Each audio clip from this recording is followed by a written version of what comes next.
네, 이용주 뉴스캐스터와 함께합니다. 어서 오세요. 안녕하세요. 네, 반팔이시군요. 예. 네, 자 오늘은 어떤 이슈인가요? 자, 오늘은 그 이란의 이스라엘 본토 공습 이슈인데요. 네, 좀 정리 좀 해보죠. 예, 이란은 현지 시간 13일 밤 11시부터 이스라엘 북부와 남부를 향해 공격 드론과 탄도미사일을 발사하며 공습을 시작했습니다.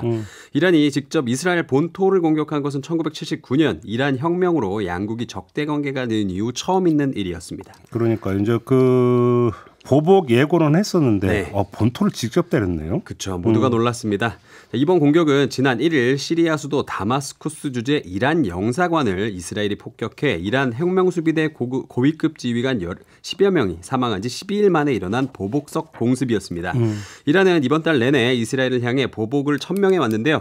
같은 날 호르무즈 해협에서 이스라엘과 연계된 것으로 알려진 컨테이너 화물선을 납포한 데 이어 밤에는 본토 공습까지 함으로써 이란이 이스라엘에 대한 무력 대응 절차를 본격적으로 밟은 모습으로 보입니다. 근데 공격한 게 이란만은 아니죠. 예, 그렇죠. 이란은 이번 작전에 진실의 약속이라는 이름을 붙였습니다. 그리고 이 작전에는 이란뿐만 아니라 이란이 이끄는 이슬람권 저항의 축 무장 세력도 이스라엘 공격에 가세한 것으로 알려졌는데요. 네. 이스라엘 접경 레바논 남부가 근거지인 헤즈볼라가 이란 공습에 맞춰서 골란 고원에 배치된 이스라엘 방공 근거지에 수십 발의 미사일을 발사했고요. 또 이어서 예멘 반군 후티도 이스라엘 방향으로 드론을 여러 대 발사했다고 합니다. 이스라엘 측 피해가 그렇게 많지는 않다 또 이런 보도도 있던데. 예, 그래서 지금 이스라엘군 그 수석 대변인은요.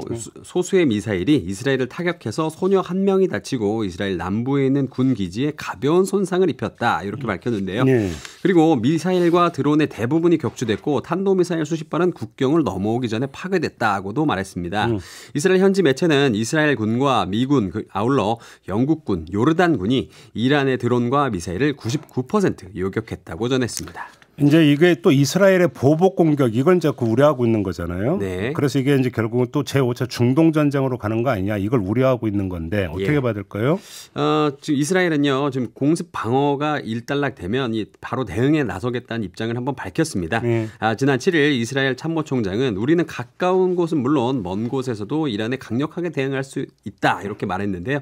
이건 이제 이란 본토를 자기들도 때릴 수 있다 뭐 이런 말이었거든요.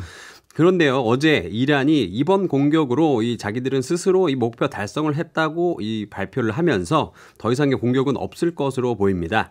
또 이스라엘 네타냐후 총리도 어제 이 조 바이든 미국 대통령과 통화한 이후에 추가적 맞대응 계획을 철회했다 이렇게 또 전하기도 했는데요. 그러니까 아침에 이제 그 속보가 들어왔는데 예. 또 이제 어떤 보도가 나오냐면 이르면 현지 시각으로 15일 네. 이란에 대한 대응에 나설 것이다. 라는 어떤 또 당국자들의 또 예상도 있다는 보도도 나오고 있습니다. 네, 그쪽에 그 공격 찬성론자가 남아 있는 것으로 알고 있습니다. 일단 좀 이건 좀 상황을 좀 예의 주시해야 될 것 같고요. 미국의 속내가 참 복잡할 것 같습니다. 미국은 지금 속이 지금 부글부글 끓죠. 이스라엘의 네타냐후 정권이 이란 영사관 공격을 무단으로 감행한 데에 대해서 이 불만과 분노가 지금 끌어오르고 있는 중입니다. 하마스와 이스라엘의 이 가자 전쟁 이후에 그 전쟁의 불씨가 중동 전역으로 옮겨붙을지도 모른다는 위기감이 팽배한 와중에 이스라엘이 막 보란 듯이 이란을 막 도발했기 때문인데요. 때문에 어제 바이든 대통령은 성명을 통해서 이번 이란의 공격을 가능한 가장 강력한 표현으로 규탄한다라고 했지만 다만 미국은 이란에 대한 이스라엘의 공세 작전에 참여하지 않을 것이라고 또 선을 그었습니다. 근데 이스라엘은 뭐 확정 그렇게 꺼려하지 않는 것 같은데요. 오히려 약간 좀 노리고 있는데요. 이스라엘의 이런 행보를 두고 전문가들은 이스라엘이 가자 전쟁에 대한 미국과 국제사회의 비난을 돌리고 그 지원을 묶어두려는 전략을 쓰는 것으로 분석을 하고 있습니다. 지난 연말 이후에 미국이 휴전과 또 팔레스타인에 대한 인도적 지원 허용을 놓고 이스라엘을 좀 압박하기 시작하면서 양국 관계가 차가워졌는데요. 특히 미국 내에서 지금 이스라엘에 대한 무기 지원을 중단하라는 압박이 크기 때문에 결국 조 바이든 행정부는 지난 3월 25일 유엔 안보리에서 가자 전쟁 휴전 결의안의 기권을 택해 이를 통과시키기도 했습니다.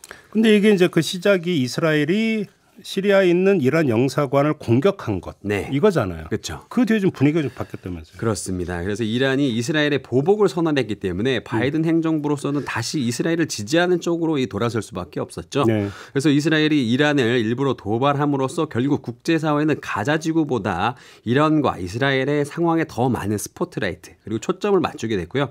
이렇게 이스라엘이 미국의 발목을 잡음으로써 자신에 대한 지원이 계속 이어질 수 있도록 한 것이라는 분석이 지적이 있습니다. 세계 경제에 미치는 영향, 우리로서는 또 이걸 안 살필 수가 없는데요. 그렇죠. 또 증권가에서는 이미 상승세를 타고 있던 유가 그리고 또 금 가격 더 오를 것으로 보고 있었는데요. 세계 원유 물동량의 약 20% 비중을 차지하는 이 호르무즈 해협에 원유 바닷길이 이란 영해를 또 지납니다. 그래서 이란이 이 호르무즈 해협을 막 봉쇄할 수 있다고 또 언급을 계속하고 있어요. 그러니까요. 네, 그래서 불확실성이 커져서 유가 가격이 치솟을 수 있다는 전망입니다. 가뜩이나 우리 경기도 안 좋은데 참. 그러니까 말입니다. 예. 뭐 그는 여러 가지 면에서 확전으로 가면 안 된다. 네, 안 되죠. 이 말씀을 좀 확실하게 들어야 되는데 또 이스라엘이 들을 것이냐 이것도 별개의 문제니까요. 맞습니다. 알겠습니다. 자, 이렇게 마무리하죠. 이용주 캐스트였습니다. 고맙습니다. 감사합니다.